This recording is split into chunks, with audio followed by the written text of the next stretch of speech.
Hi, I'm Ann Pearson, founder of the Paralegal Bootcamp, former paralegal manager turned entrepreneur, and I help law firms increase their revenue and increase their billable hours without stressing out their timekeepers. I do it inside our billable hour bootcamp for paralegals and associates. But today I want to talk about 3 mistakes that I see across the board, regardless of the size of the firm that I'm working with. 3 mistakes that I see that could have the biggest impact and could give you an instant boost, a quick win, especially in this year. So one of the things that I see most often is that when you want to increase revenue or you want to increase partner profits, you increase your bill rates. And clients aren't liking that so much anymore. Or you cut expenses. The problem is it's so hard to cut expenses these days. Salaries are going up. All of the internal costs are going up. And so I put together this webinar, this recording for you. Instead of doing it live like I typically do, I wanted to pre-record it for you so that you can watch it at your convenience. Because I know if you're a managing partner or a law firm administrator or a manager who's responsible for increasing revenue and increasing billable hours, you probably don't have the time to attend on Tuesday at 12 p.m. Eastern on any given week. So I'm pre-recording this for you, but I'm available by email. I'll put that in the webinar content for you. But so I'm going to give you these 3 mistakes that I see made most common and show you how to fix them, show you what you can do. Literally at the end of this webinar, you will be able to start implementing them right now. All right, so let me jump in. I'm going to take myself off video, pull up my slides for you. And then again, like I said, if you have any questions after you go through these and you want to talk to me about billable hours, I love talking about billable hours. It's my favorite topic. All right, let's jump in. So we all know this when we work in a law firm, that a law firm's only source of revenue is its billable hours. But how much importance are we really placing on what can we do to increase them? What can we do to pay more attention to our only source of revenue? Okay, so first I want to make sure that you're in the right place. You're in the right place if you're a law firm administrator, an office manager, some type of legal support manager, either legal support services, paralegal manager, practice manager, director of practice support, or the managing partner or CFO. Essentially, someone who wants to be part of or is responsible for bringing in more revenue for the law firm.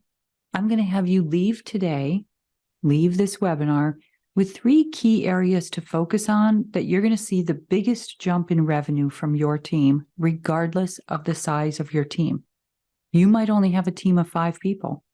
You might have a team of 50 people or 500 people. These are the 3 key areas that you can focus on. I want you to get a big win, a quick win. And all of this is going to be without asking them to work longer hours or having you raise their rates. Okay, so we're getting those monthly reports on what everyone's billable hours were for the month or for the year, and that's what their bonus might be based on, especially if it's the associates. But a lot of firms have switched to paralegals' bonuses also being based on their billable hours. So we're getting those reports. That's what your revenue predictions are based on. Looking at those numbers are important.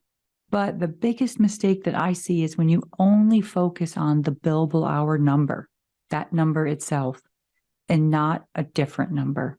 So it's normal that we're taught to look at what's their utilization number and what's their realization number. Are the timekeepers being fully utilized for what we've budgeted them? Do they have enough work? That utilization number is going to tell us that, and that is important. And then after they input their time, what percentage of that time is actually collected? Because we can predict profitability from a timekeeper with those 2 numbers, or in other words, their key performance indicators. But I'm going to ask you to look at a third one, and that's productivity. That's the total number of billable hours divided by the total hours worked. And this is particularly helpful and important, I would say mandatory, if you have non-exempt employees.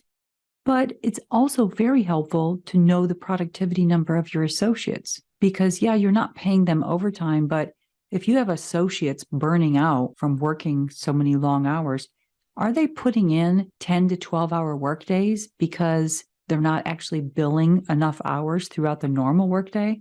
Then they're tired and stressed and they come in the next day and they're more stressed and more tired.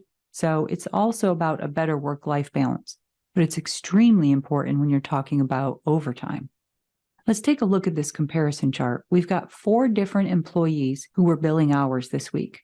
One might first say, ooh, employee 3 billed 32 hours. Those others only billed 28 and 30. But employee 3 put in 6 hours of overtime to bill those hours. Employee 4 only worked 32 hours because maybe they took a day off, and they billed 30 of those 32 hours. That's actually a better number than employee 3. Now, again, for associates, it doesn't matter as much since they're being paid a salary and don't get overtime. But I promise you, it really does matter long term because if they hit burnout, a lot of times they think this legal profession just isn't for me. But what if they're working weekends because of the time management issue that they might have during the normal workday? I want to show you this example that I have. It's an Excel spreadsheet that I give people inside the Billable Hour Bootcamp.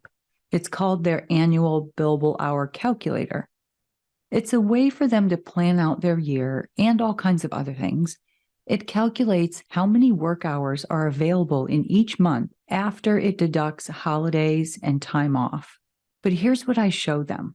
You know, when they say to you, well, if I take 2 weeks of vacation plus my 9 or 10 paid holidays, there's no way I can hit 1,500 billable hours.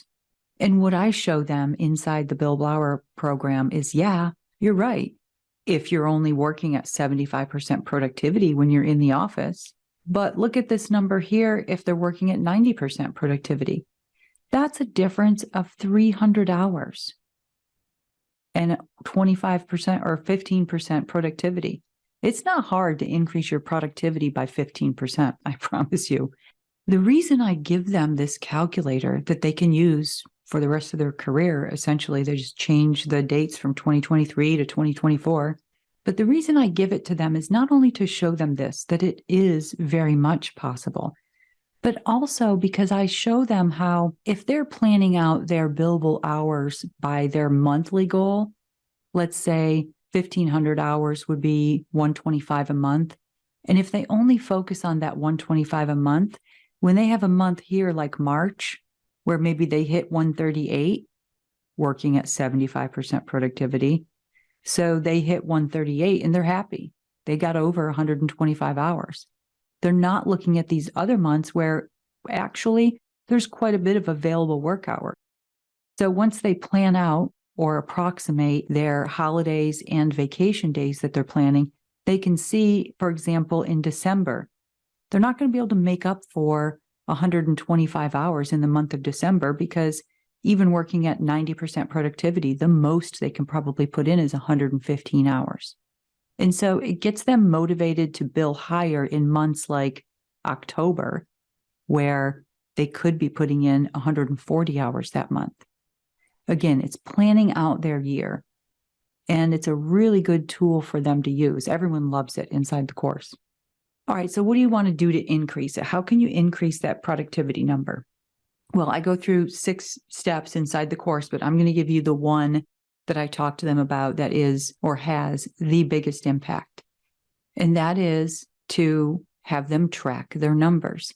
So first, I want you to look at their numbers. Step 1 for you is to run the numbers. Look at what the numbers are, let's say, for last year. Your payroll department or your payroll provider can provide you with the total work hours for last year for a particular employee. You don't want to include PTO or sick time or holidays. We're just talking work hours, not paid hours. Let's say you run the numbers on one person and they billed 1,000 hours after working 2,000 hours. Yes, I see that all the time. Compare that to 75% productivity, which is still not a great number at all. But compare that at a bill rate of $150 per hour. That's a loss of $75,000. You say, okay, well, we're a big firm. We can take a hit for $75,000. All right, well, what if you have 10 or 15 paralegals doing that? What if you only have 3 or 4 paralegals in your firm and you're a small firm? That's a big hit. So step 2, so first you run their numbers on each individual. Maybe you just choose to run it for last month instead of last year. I would suggest doing it for the year and then look at it maybe on a monthly basis. Step 2 is to have them track their numbers. So what they're tracking each day is their billable hours divided into the amount of hours worked, not paid. And then step 3 is to set a goal to just increase it by 5%. There was a Law 360 article that came out in November of 2022 that gave some statistics on revenue and expenses. It said that law firm productivity had dropped by 5.3%, and that's while expenses have increased by 12.8%. But let's look at just what a 5% decrease in productivity could do. If you have 10 or 20 people and you could increase them each by just 5% to start, we're not stressing them out. We're just saying, let's do some of these things. Maybe then you could go another 5% in 6 months or a year. But run the numbers yourself on this and you'll see. If you give them a chart like this, you could actually see for yourself, just generally speaking, all right, I know that this particular timekeeper billed 1,400 hours last year and they worked 2,330 hours.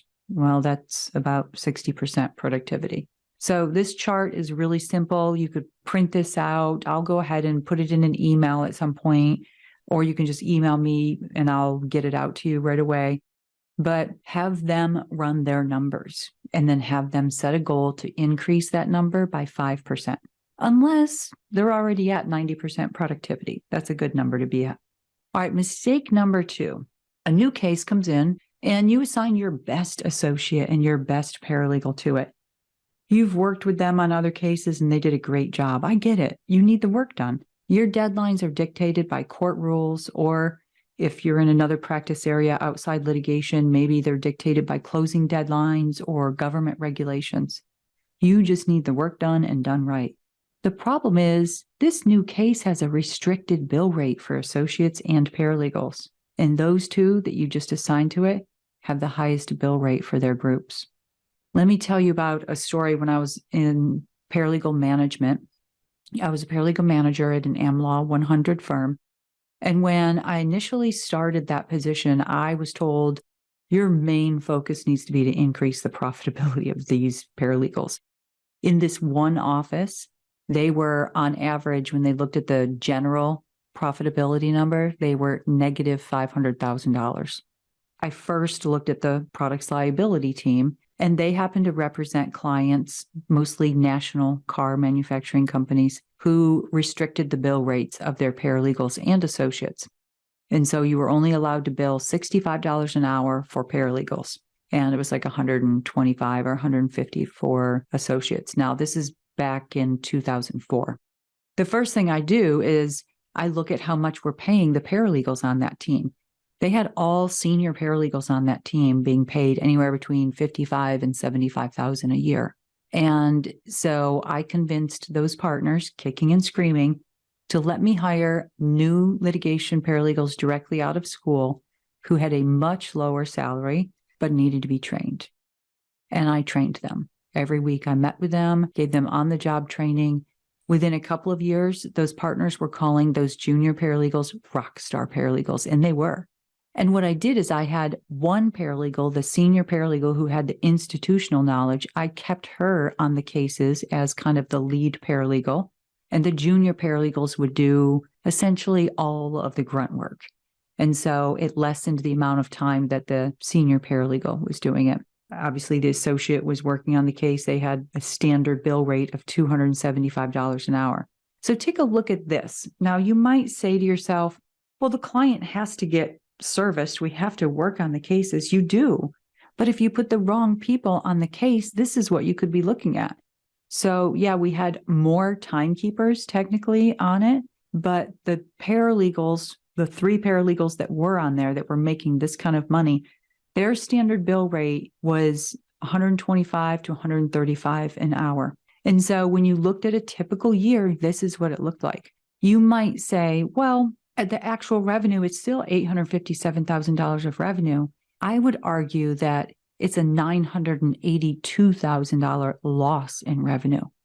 Because if those timekeepers were working on files at their standard bill rate, you would have $1,840,000, not $857,000. So that's a huge mistake that I see. All right, so let me show you. This is what it looked like afterwards. And I'm going to go through this screen real quick. There's a lot of numbers here. It's going to get boring, I know, but let me just show you. It's the same amount of hours that are being spent by the associates and paralegals on that reduced fee client. It was $4,597 for associates and $4,355 for paralegals. The only difference is that there's only one senior paralegal and one senior associate. And all they're doing is overseeing the major projects. So that frees up their time to spend time on files that are billing at their standard rate. So now they've got more of a blended rate instead of strictly a reduced rate. You can see that this third paralegal, the senior paralegal, now she's got the time, the capacity to work 800 hours on other cases that are billing out at the higher rate. And the same with the associate. Yeah, we couldn't recover all of that 800 and some thousand, but we recovered a lot of it. The third mistake is not making it clear in their job description. So the mistake that I see across the board, and I did it too, I wasn't allowed to put anything like this in a job description. But I would argue that I think it's time, because we identify all of the things that these people are critical to for the success in their position. All of the things, and we leave out the specifics on billable hours. I get it. That might turn away or even eliminate some candidates. But think about it like this. If you have an associate or a paralegal who's only ever worked at firms with a 1,200 billable hour goal, and yours is 1,800 hours, and that person is the type who wants to leave at 5 every day, wouldn't you rather know that up front?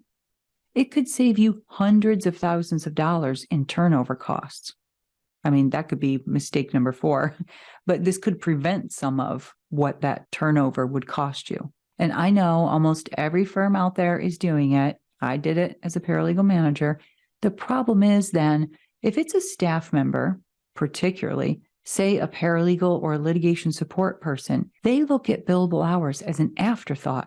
It's more important to get that trial notebook prepared than it is for me to bill the time that I spent preparing it. Billable hours are not in that bullet point list. Now, we have some, I've went out and found one online that actually said something about it at least, but it says time entry and billing, timely and consistently enters and releases time into the timekeeping software. Maybe you don't put it in a job advertisement, but when they get the official job description, why not put it in there? Make it clear up front, because look at all the other things that are listed in a typical job description. That's what the paralegal is focusing on, not these 2 generic sentences about billing time. They're focused on all the other things that they have to do to perform their job. And if you're listing them all out, why not also list it out? You could have something like this in your job description. It just could be one bullet point. I had an interesting conversation with a paralegal attending an event a while back that I want to share with you because it gives some insights. I just finished presenting on billable hours to a kind of bring your attorney to lunch day. It was not a whole day thing. It was just a lunch event. A paralegal came up to me afterwards and she said, I didn't want to say this in front of the attorneys in the room, but I have to tell you, I'm tired of the firm constantly harping on us about increasing our billable hours. She goes on to say, no, I don't want to increase my billable hours. I just need to get my work done. I'm not a bookkeeper or an accountant. I'm not the owner of the firm. I'm a paralegal. Why can't they let us paralegals just do our job and focus on getting the work done? I explained to her that when you work in a law firm, especially a defense firm that has a billable hour requirement, then billable hours are part of your job. And I'll never forget, she responded, well, if it's that important, why isn't it in my job description? Everything else is in there. And she's right.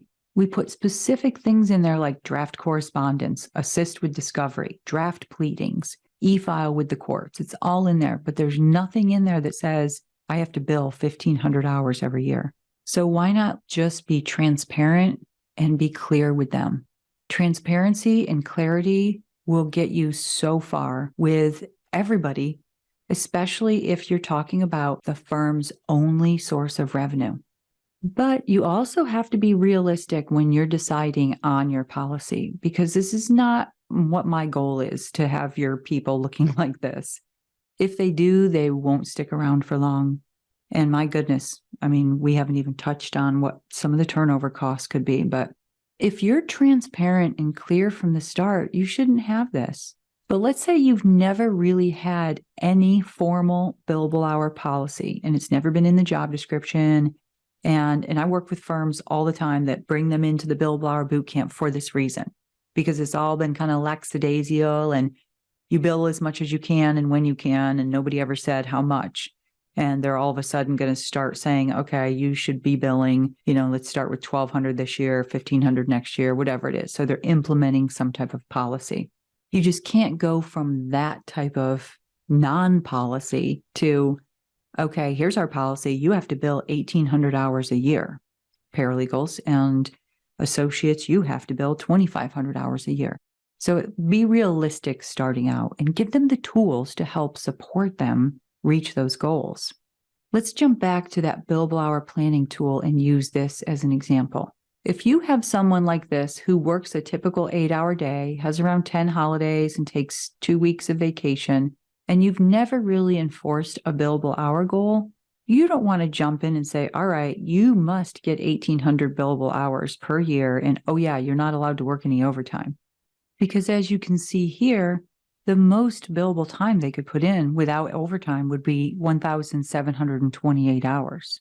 Or another scenario is that you've got a paralegal working in a hybrid role where half of their time, or close to half of their time, is spent doing your admin work because you don't have a secretary.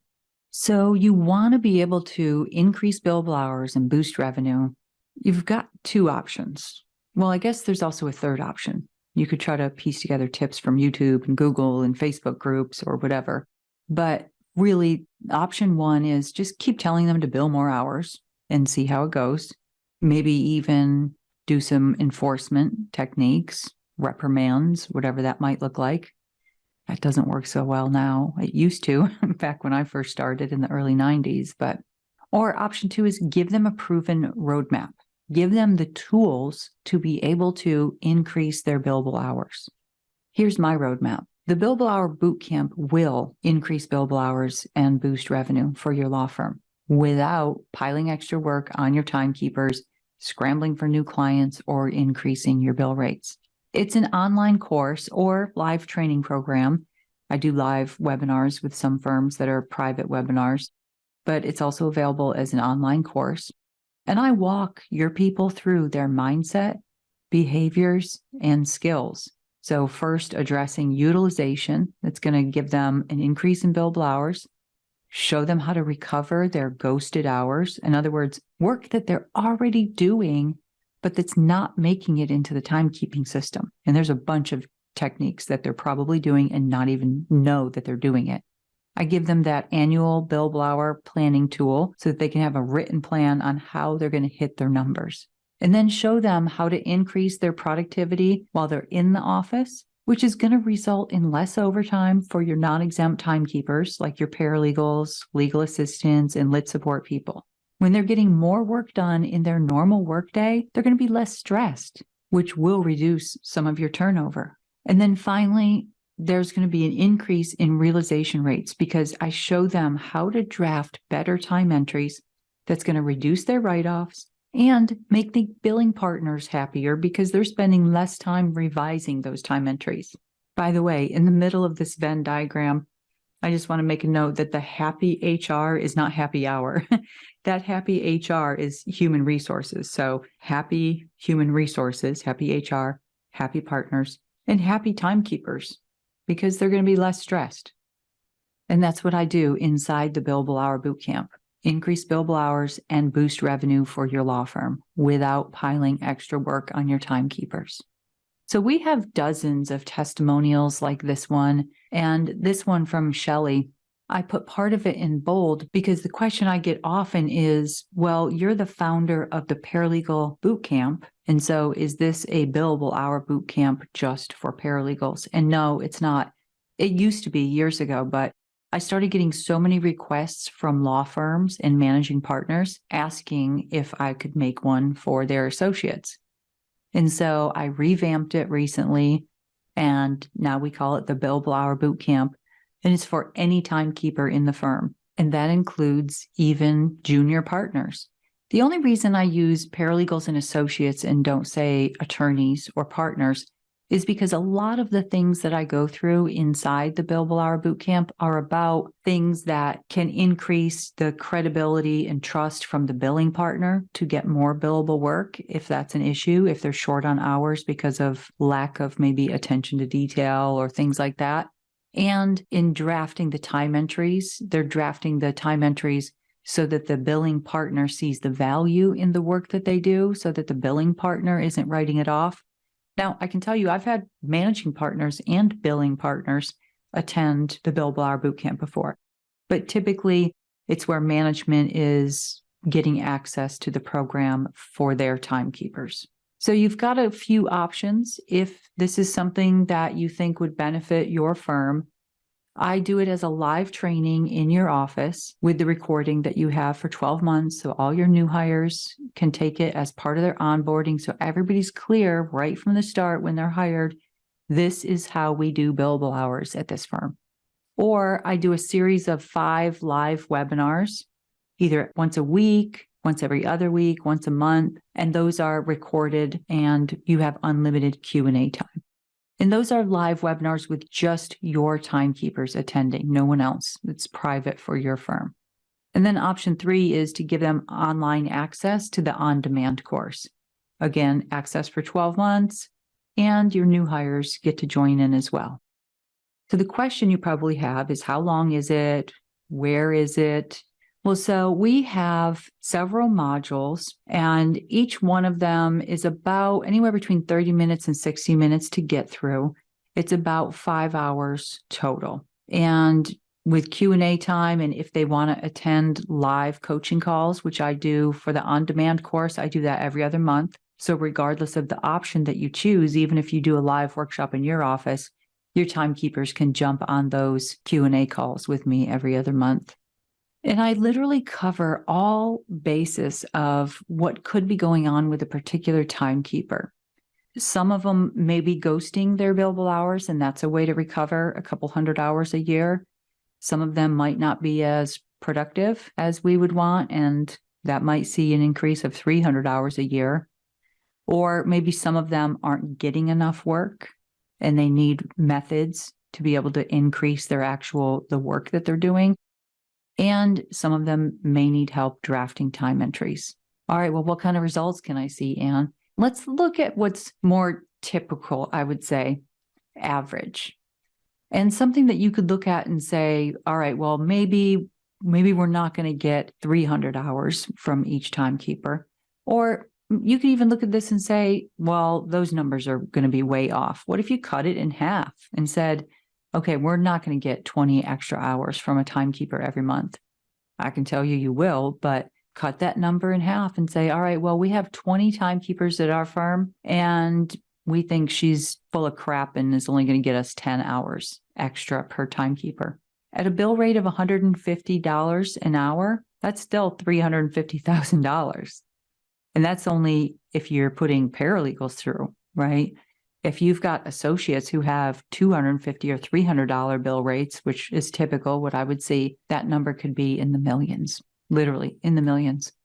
All right, so if you want to know more detail about what's inside each module, I know that summary screen was a little hard to see what was going on. So Module 1 is the billable hour planning tool, the one that I showed you, but they receive it as an Excel file that they can edit, download, use for the rest of their career. They're going to look at the total available work hours, and they're going to see, I could actually be billing a ton more hours. And what's great about that, so that's great for the timekeepers who are non-exempt, but what's even better is for the associates, they can reverse engineer that. At any given time, they can say, all right, well, how many work hours do I need to put in a day if I want to have this amount of billable hours? So associates might change that and say, okay, my typical workday is 10 hours a day, or 11 or 12, and they can adjust it. So it allows them to set goals each month. They can plan for their typical slow months instead of just hoping and praying at the end of the year they get a boost of billable hours. And what's great is I've heard feedback from lots of firms saying that they use that as a discussion tool mid-year, right? Before the timekeepers get off track. Mid-year, you could say, all right, well, let's bring in that billable hour planning tool that you prepared at the beginning of the year, and let's see where we're at. And then in module 2, one of the many ways that I talk about ghosting, this particular method alone can get them an easy increase of 200 hours a year. And what I do is I motivate them to enter their time contemporaneous with doing the work. I show them studies. I show them how to use a timer, what to do if they don't have timers, because there are all kinds of studies out there that show the more a timekeeper waits, the more delay there is between actually entering the time, the more time they lose. And I have seen this one method alone, even if your timekeepers are already entering it at the end of the day and finalizing it, they're still losing time. So I show them ways to do that. Now, maybe your timekeepers are great and they're already doing this. Then there's other ways they're ghosting their time, I guarantee you. So I show them methods that they're doing unknowingly. They're not intentionally ghosting their time. And what they realize is that they could be billing more hours without actually even working more hours. In fact, sometimes they could reduce their work hours once they realize there's this time that they're ghosting. And understanding what their role is and their responsibility as a timekeeper in a law firm. And then module 4 is all about productivity, how to motivate them instead of saying, okay, you just got to work harder. You got to increase from 75% to 80% productivity. I don't do it that way with them. I motivate them to give them a reason why they might want to be more productive while they're in the office, which is always going to result in an increase in billable hours. This one strategy alone, I've seen hundreds of timekeepers who have increased their billable hours by 300 hours. You saw the difference between somebody working at 75% productivity and somebody working at 90%. That's a big difference. And then in module 5, I get frank with them and tell them why they might not be giving you work, because we hear it all the time. I hear at the Billable Hour Bootcamp, someone will come and say, well, so-and-so is hoarding the work, the partners are hoarding the work, or the associates are hoarding the work, and they're just not giving it to me. And time again, it's not usually because somebody's hoarding the work. It's because they've decided, I can't trust that the work is going to get done right. So I give them these solid methods. I call it attention to detail for legal professionals, but I give them solid methods to be able to improve and constantly work on their attention to detail. And then I move into, okay, well, if attention to detail isn't the problem, what to do when your work is perfect, or so you think it is, your work is perfect, but it's still slow. Things that they could be doing to proactively move cases and transaction files and things forward rather than reactively. In other words, sitting in their office waiting for the partner to come down the hall and assign them a task. So how to be more project managers instead of task managers. And then finally, my favorite module, the art and science of drafting time entries. So I show them how to draft time entries that are going to show the real value of the work that they did, which is going to in turn result in reduced write-offs and write-downs because the billing partner sees the value and doesn't write it off before the bill ever goes out. And then when the bill does go out, the clients see the value of what was done, which is going to result in increased realization rates. All right, so again, you have 3 options: live training in your office, a live webinar series to just your team, which can be as large of a team as you want, or online access to our on-demand course. This review was from an attorney who's a shareholder and a director at a mid-size firm. And so initially they just purchased it for the paralegals to attend. she attended with them. She's a billing partner. Lo and behold, obviously, and this is why the Bill Blauer Boot Camp came to be for associates and paralegals and anybody essentially working in a law firm with a Bill Blauer requirement, is because of people like Tanya who recognized, wow, this could be beneficial for everyone at our firm. And I just want to share a few of these case studies without sharing the firm names, but to give you an idea. Maybe if you have a firm that is a mid-sized firm with 35 timekeepers, this one saw an increase of 4,000 billable hours. Now, among all of the 35 timekeepers. And when you average the associate and paralegal bill rates of $190 an hour, that was a total gross increase of $760,000. And more of the time was being collected. Another one that had 46 paralegals saw an increase of 3,450 billable hours. A little bit lower bill rate, but look how much they increased their realization rate. And then an insurance defense firm, a little bit smaller, 15 paralegals, but they started seeing an average increase of 150 total billable hours per month for all of them. So in other words, 10 on average for their entire paralegal group. And they reduced their overtime by more than 20%, which was huge. And one final one, because this attorney is someone who was a paralegal manager at one firm, had me come out to the firm, flew me out to San Francisco to do a full day live workshop.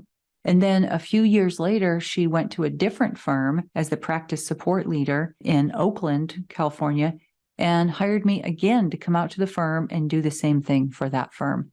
So one of the things that I want to share with you is an Excel file that I think would be helpful if you've never actually looked at paralegal profitability. You could use this with your associates too, but I think it's most helpful with paralegal profitability because oftentimes that's all you're looking at are the associates. But this sample model for predicting paralegal profitability goes with the rule of a third, which assumes that 1/3 of the revenue goes towards your direct overhead of any particular timekeeper.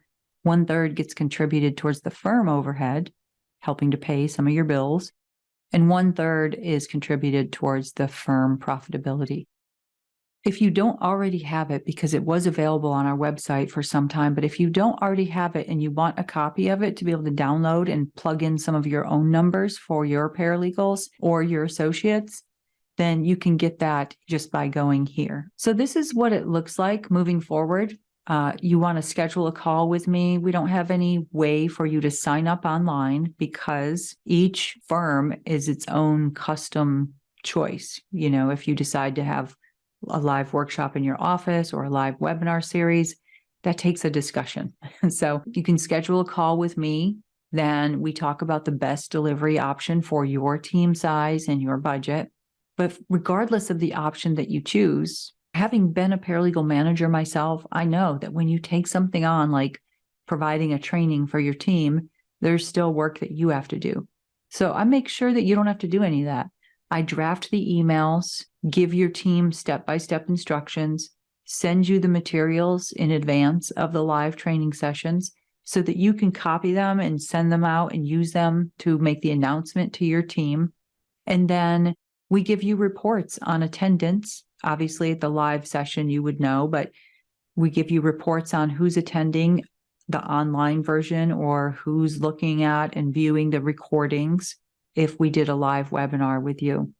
I also give you a video tutorial that you can share with your team if they're enrolling in the on-demand version so that you don't have to explain anything.